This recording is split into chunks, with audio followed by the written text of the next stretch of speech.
I get very interested in why I don't rest in this awareness all the time. And what generally is the inconvenience that drives me out is there's something that's coming up, and it's generally a feeling of some kind that I have somehow not owned as being my own. It's like when your foot is asleep and it wakes up, it hurts for a little while, you know? If your foot's gone to sleep, you've got pins and needles. Except emotional pins and needles is much worse, and we tend not to want to go through that. But once you see this and you want to start living from it, you've got to allow that process to happen. But if you know that, I've found like knowing that makes it my attitude to what I'm feeling, what's coming up, different. It doesn't make it stop hurting, but it makes it more like an alarm clock than an affliction, if you know what I mean. It's like an alarm clock. It's like, I can use this as an opportunity now to actually be more present and be aware of this. Because that's really the refuge, isn't it? That's the refuge and the liberation, is to be aware of this while you're feeling terrible. And you can, that's the amazing thing. Because we've been conditioned to think that you can't feel your true self unless you're feeling blissful or godlike or something expanded. That's the big spiritual cell. It is, and it paints you into a dreadful corner. It really does.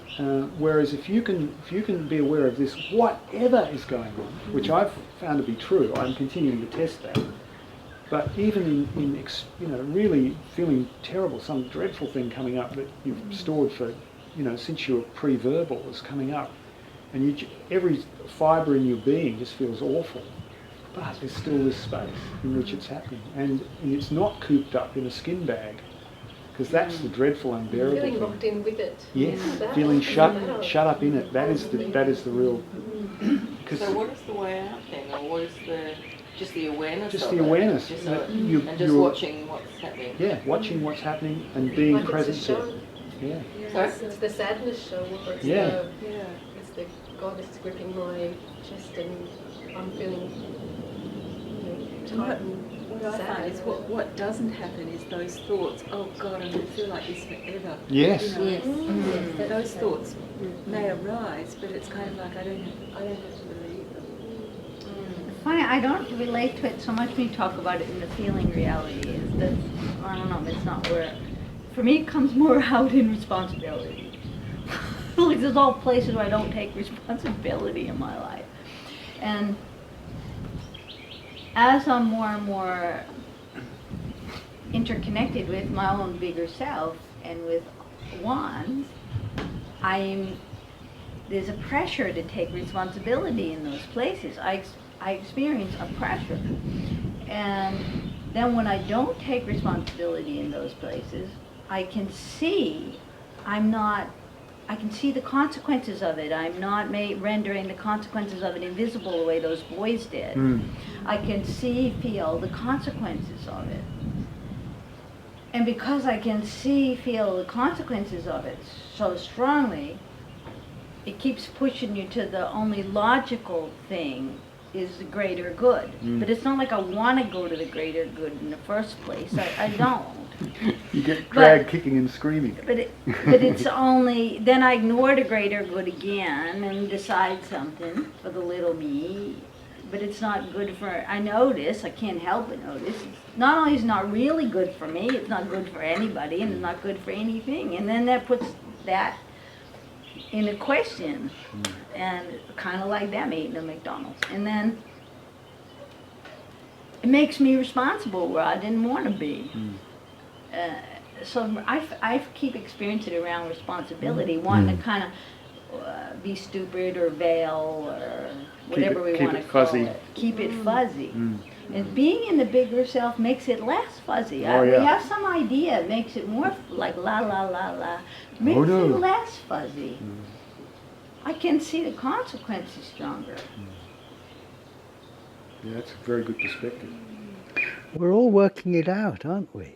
We're all. I'm going to end up being a good girl from like another place when I didn't want to be. That's what, I'm going to end up being a good, but it's because it's what's happening. There's no choice really. But I'm not going to just jump right into it. It'll evolve. I like that word. There's going to have to be dinner and a movie.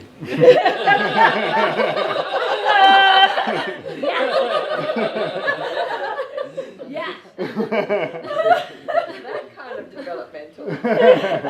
Dinner. Well, it's a great metaphor, you know, the sacred marriage, actually. Is a metaphor. And in the Sufi tradition, they call this the beloved. You know. So it is a kind of love affair that you're having with the big one. And it is like, it does, the course of true love does not run smooth. You know, you have your spats and you have your disagreements, but there's, as you know, as you're saying, there is this inexorable movement towards it, because really there's nowhere else to go. You can delay it. You can delay it. As Ajahn says, when you go over that cliff of awakening, the only choice you have is how deep the fingernail marks on the side of the hill are. Pretty deep. Pretty deep sometimes. Yeah. Like those guys, this morning. They weren't going to go there. And the great thing is that one has the basic experience completely. And then the working out of it is different for each of us. And there isn't a standard. You know, we're going to be different. We're going to be approaching it from a different angle. Our lives are different, aren't they? And so we don't have to worry, you know, that we're not quite doing it right or something. Yeah. I find when I'm in a state of, you know, great pain, I think I do feel pretty disconnected and aren't really, you know, not really able to bring more awareness to it. I'm inclined to sort of just go and have a sleep, kind of.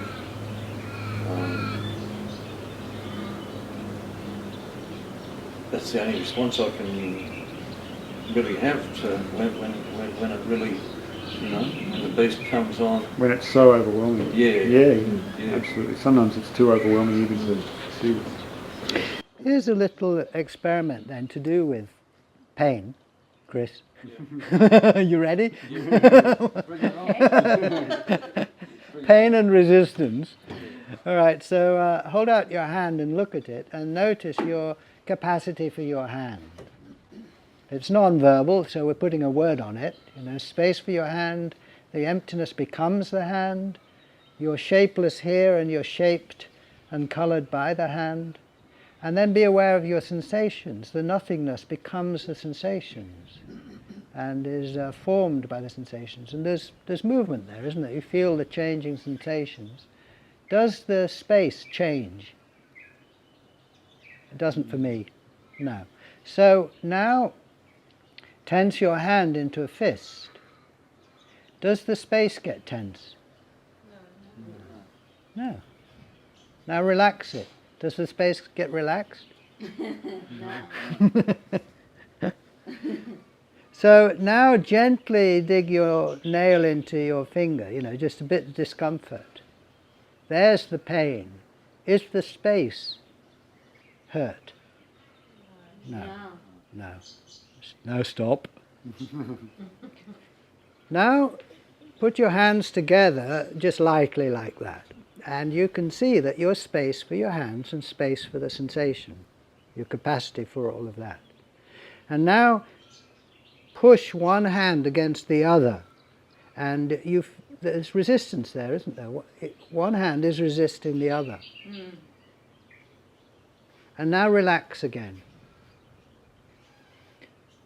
So okay, your space for the resistance, yeah? So now push with push both hands together again so you feel the resistance. And now let one yield so the other pushes. So one is yielding and the other's winning. And now push the other way. And then stop. So one hand was yielding and surrendering, and the other hand was resisting. Does this space prefer one to the other? Actually, no. That's good. No. Sometimes it's appropriate to resist, sometimes it's appropriate to surrender, isn't it? But this one is always surrendered, if you like.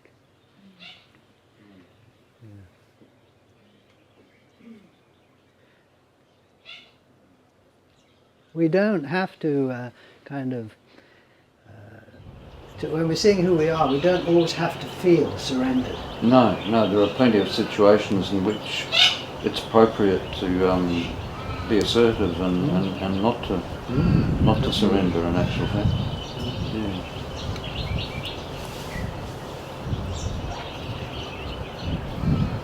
I think this is also, for me, the same with trusting or not trusting. Sometimes I trust and sometimes I don't trust. It's never, I don't find. And that's not a matter of choice either, really, is it, usually? No. I don't know, but certainly. Doesn't feel like it is, I mean. Okay. No, I don't think it is a matter of choice. You can't, I agree, you can't make yourself trust if, No. if you're feeling untrustworthy or something. No. But these qualities, the spiritual qualities like trust and surrender and all that, it's as if we're sold the idea that if we cultivate those, we'll be closer to God.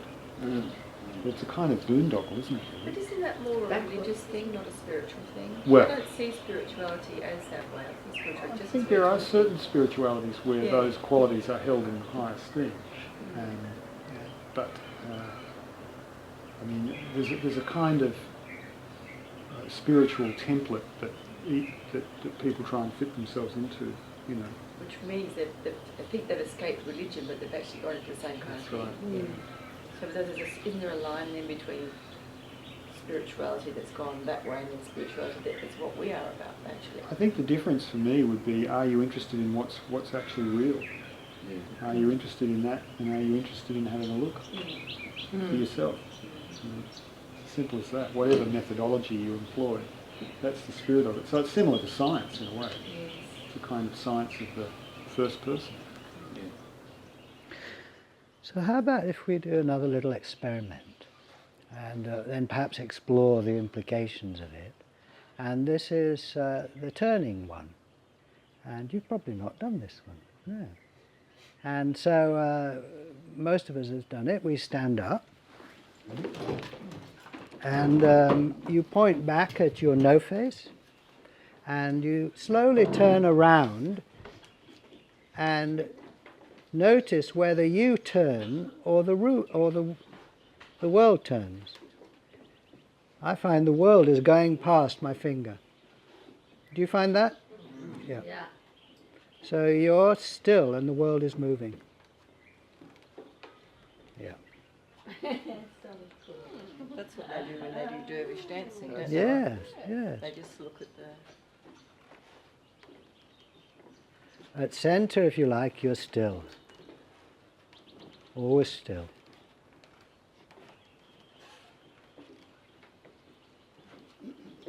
Okay, so now just stay standing and I'd like you to notice something else. And so you just, you can drop your hand now if you like, and just look ahead and notice the one view. And you can't say how big it is because there isn't a second to compare it with. And you can't say what shape it is because it doesn't have a boundary, there's nothing around it. So shape and size are relative, as we've already been thinking about. And movement, I suggest, is relative. So in other words, you can tell my hand is moving because you can see it moving against the still background. Yeah? Yeah. Right?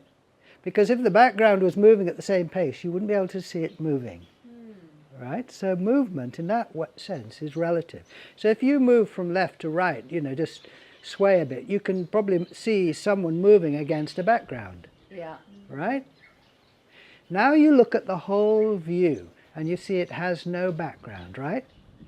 It's not pinned on another bigger background. So you can't move it, can you? Because there's no background to move it against. Is that true? It's kind of fun, isn't it? You say, I'm going to see if I can move it. Right? The whole. Well, where did, I think I'm going to move the whole 2 feet to the left. You can move anything within it. I think it was somebody like Thomas Aquinas or somebody, they called it the unmoved mover or something. Yes, that's you. Moving, unmoving. Great. Pointing. The centre of the cycle. I love that. You can't move the whole thing. I love that. You can't sort of, flip it. Let's sit down.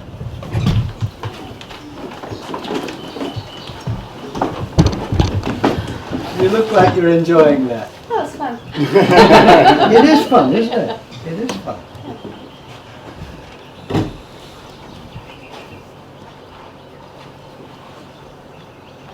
Can I make a request? Yes. Can we do this, the pool of infinite stillness? Yes. That is, that's the one where you lie down, isn't it? Are we doing that? Well, Oh, you've got the camera. I've got the Sorry. camera. Well, let's think about it. Maybe this afternoon we'll think about how to do that. Yes. You like that one? We won't be here. Oh, you're not here this afternoon? No, sorry. Ah, okay. What do you like about that one? I don't know, it's just very profound, like in the times that I've done it.